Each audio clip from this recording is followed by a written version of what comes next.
Bonjour Laurence et Aurélia, je vous remercie de votre présence pour cette interview. Le but de cette série est d'aller à la rencontre des philosophes, praticiens philo et artistes qui vont intervenir lors d'un atelier ou d'une performance durant le festival Philocène. Aujourd'hui, c'est donc Laurence Boucher et Aurélia Bizouard que j'interviewe concernant la déambulation de la philo mobile qui aura lieu dans le 14e arrondissement et sa frontière le vendredi 24 juin de 10h à 18h. Laurence, vous avez été professeure de philosophie en lycée pendant 25 ans. Vous avez ensuite décidé de démocratiser la philosophie en inventant le concept de la philomobile, une camionnette aménagée en centre de discussion.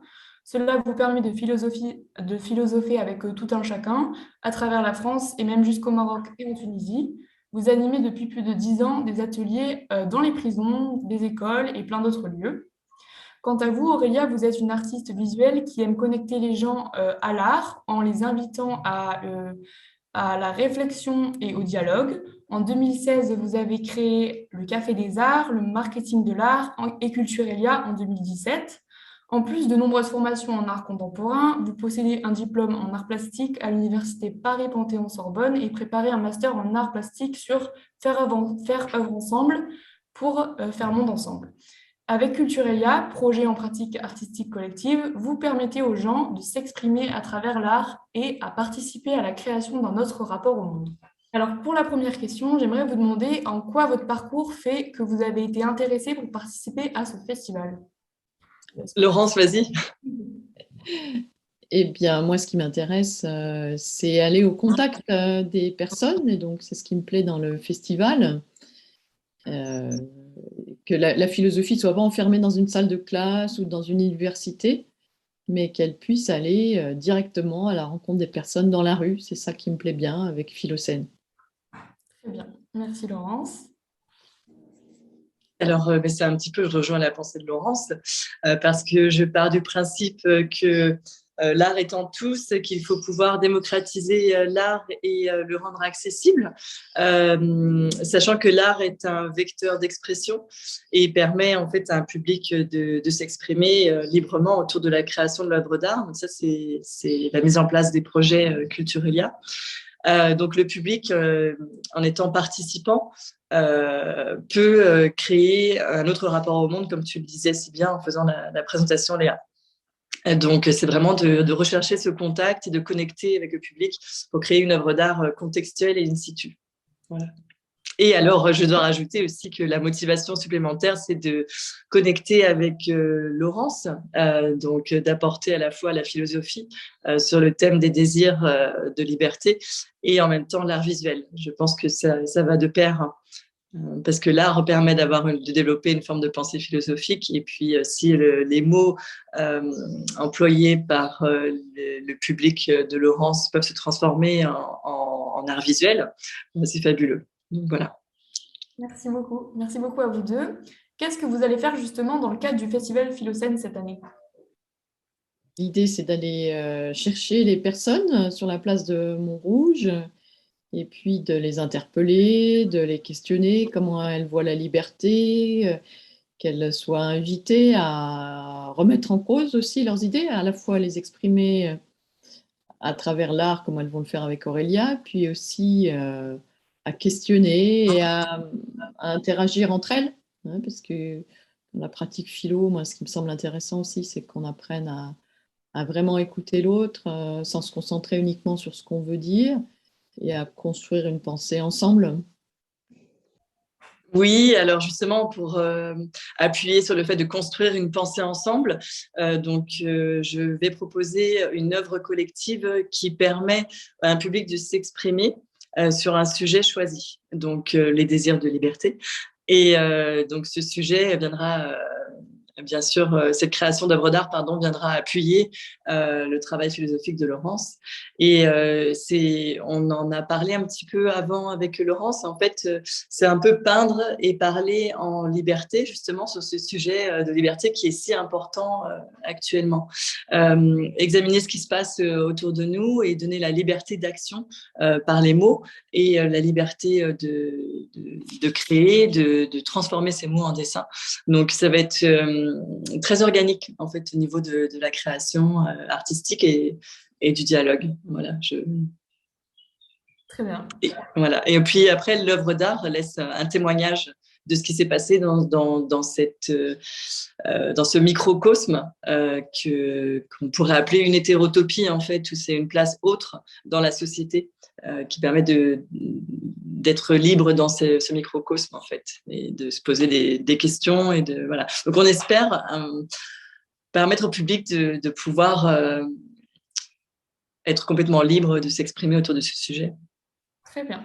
Ce qui me semble intéressant, si j'ajoute quelque chose, c'est de voir aussi quand les personnes vont créer, comment elles se mettent effectivement en œuvre cette liberté, quand les personnes peignent ensemble, réfléchissent ensemble, est-ce que l'autre est une entrave à notre liberté, parce que s'il dessine on ne peut pas dessiner dans le même coin, donc est-ce qu'il est une limite, ou bien au contraire, est-ce qu'il nous pousse à donner plus de sens à notre liberté? C'est ça qu'on pourra interroger aussi en le vivant. Très bien. Ok, parfait. Merci à vous deux. Qu'est-ce que justement vous attendez de cet atelier, de cette performance sur le beffroi de Montrouge? Eh ben, l'inattendu, c'est difficile de dire qu'est-ce qu'on attend, parce que moi, ce qui me plaît, c'est l'inattendu. Donc, la surprise, voilà. Parfois, il y a des personnes qui ont des idées qui peuvent être étonnantes, et moi, c'est ça qui me plaît, de penser les choses comme je ne les ai jamais tout à fait pensées. Voilà, donc c'est bizarre, attendre l'inattendu. Très bien. Oui, c'est vrai qu'on a toujours un effet de surprise parce que finalement, à travers les mots ou à travers la création artistique, on ne sait jamais ce qu'il va être créé ou dit. Donc, tout se réalise in situ. Et c'est un peu ça la magie de ce microcosme, en fait. Donc, moi, j'attends surtout de connecter les gens et de les amener à regarder notre monde sous un autre angle et que cela puisse les faire passer à l'action peut-être, parce qu'il y a un passage à l'action dans la création, dans la réflexion. Peut-être qu'après des nouvelles idées vont s'implanter et se mettre en place en dehors de notre atelier. Voilà. Ok, super, merci. En quoi ce festival fait écho avec ce que vous faites quotidiennement dans votre vie de praticienne philo pour Laurence et artiste pour Aurélia? Eh bien, pour la philomobile, c'est tout à fait dans la continuité, puisque j'aime beaucoup circuler, j'aime aller à la rencontre des personnes et me mettre humblement dans les pas de Socrate, quoi, sans prétendre faire ce qui aussi bien qu'il faisait, mais voilà, et aller à la rencontre des gens. Et ça poursuit la démarche. Et ce qui m'intéresse beaucoup aussi, c'est de travailler avec Aurélia, avec une artiste, de voir ces deux angles, celui de l'expression, de la création, et celui du questionnement sur l'expression et la création. Il me semble que ça peut marcher ensemble. Qui sait, peut-être avec Aurélia, on poursuivra notre route après. Super, j'espère. Ouais, ce sera avec plaisir, Laurence, parce que je pense effectivement qu'on a le point commun de connecter les gens à une forme de réflexion et aussi d'apporter la communication, qu'elle soit à travers l'art visuel ou à travers les mots philosophiques. Donc, cette rencontre au Festival Philocène, c'est un petit peu une continuité des projets que je mène habituellement, donc avec différents partenaires ou seul en tant qu'artiste pour pouvoir évoquer un thème choisi qui est important. Donc là, les désirs de liberté, c'est un thème important et d'actualité. Qu'est-ce que la liberté et d'autres développements que l'on peut avoir autour de ce terme.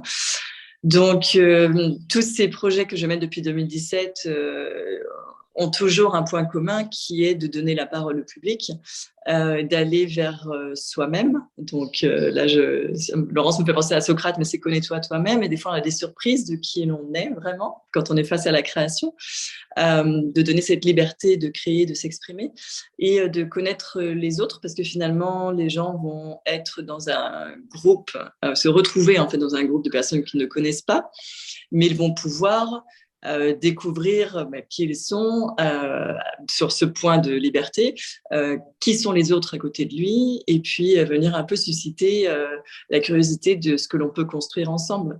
Donc, rassembler les gens autour d'un thème fort, c'est permettre d'établir un dialogue, mais aussi de faire œuvre ensemble, concrètement créer une œuvre d'art, et faire monde ensemble, c'est-à-dire faire germer des nouvelles idées que l'on va laisser sur la toile.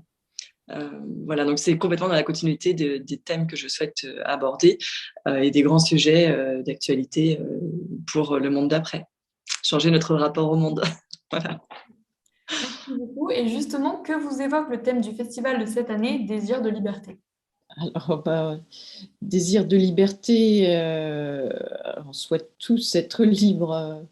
Bon, je pense lié au contexte, mais pas seulement. Ensuite, qu'est-ce que c'est que cette liberté, quoi? On en a tous le désir, mais ce matin, je traitais ce thème en prison avec des détenus, la liberté. Mais il suffit pas d'être à l'extérieur de la prison pour être libre, ça serait trop facile. Il y a plein de choses.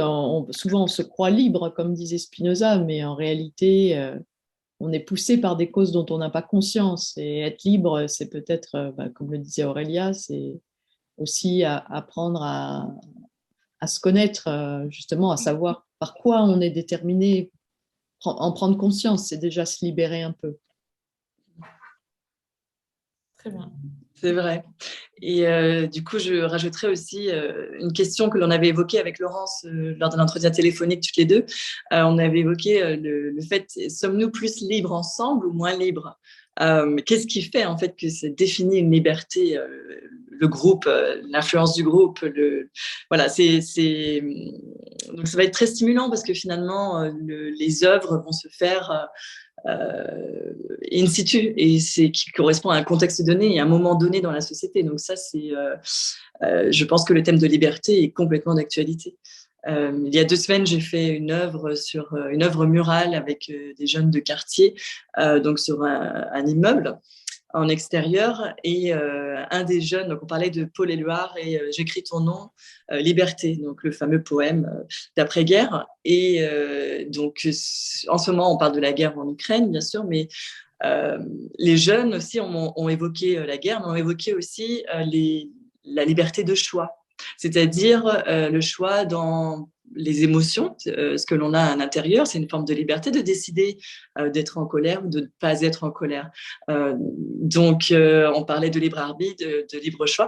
Et en fait, c'est ça le côté stimulant, c'est de la rencontre avec l'autre, que ce soit par un dialogue philosophique ou par la création d'une œuvre d'art sur le thème des désirs de liberté. C'est la rencontre avec l'autre qui vient nous questionner, qui vient pousser la réflexion. Et donc, c'est ça, moi, qui m'intéresse dans la mise en place d'une œuvre collective comme ça. Donc, voilà. Merci beaucoup à vous deux. Je tiens juste à préciser que la performance de la Philomobile, ce sera tout le vendredi de 10h à 18h dans 5 lieux différents. Et effectivement, ce sera l'après-midi à Montrouge où là, Aurélia, toi, tu interviens avec en plus une performance artistique collective en invitant le public. Voilà, donc merci beaucoup d'avoir répondu à mes questions. J'ai terminé.